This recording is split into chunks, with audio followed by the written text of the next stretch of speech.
ever become a reality. Chris Halpin, ITV News, Birmingham.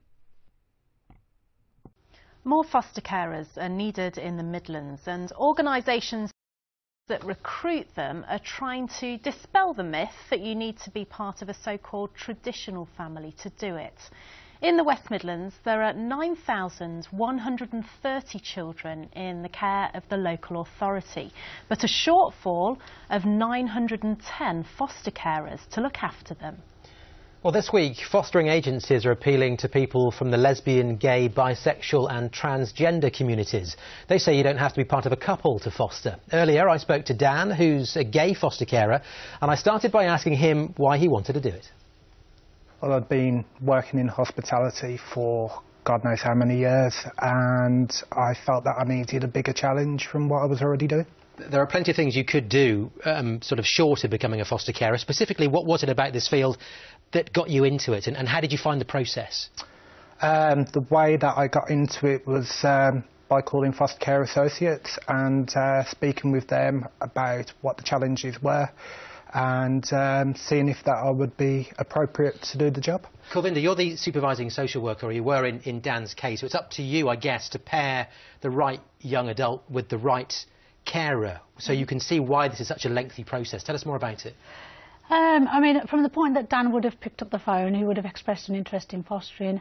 Our job is to assess his skills, what transferable skills he comes with. Why he wants to foster is obviously a critical one as part of that process. And then once he's approved, because we know so much about Dan, that's why we're so careful about making sure we get the matching right.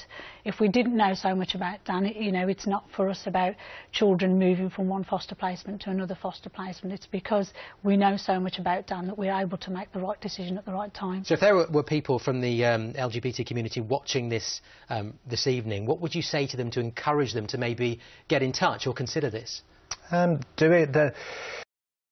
Yes, there is a lot of challenges working with young people who are looked after by the local authority, but the benefits that come out of it, children doing well in education because you've supported them through it, or showing emotion, is the best thing.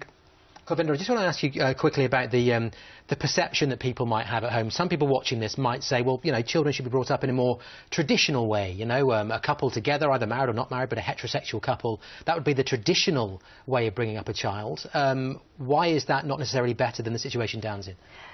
I just think we live in a changing world, and the reality is that there's lots of people out there who probably cancel themselves out because of their lifestyle choices. But as an organisation who encourages diversity, we would be saying, pick up the phone and let's have a chat about it, really. And you got a lot out of it? A hell of a lot out of it. That's a good way to end. Guys, thank you very much for coming in and talking to us about it. Thank you. Okay, thank you. Well, if you'd like more information about how to become a foster carer, then just visit our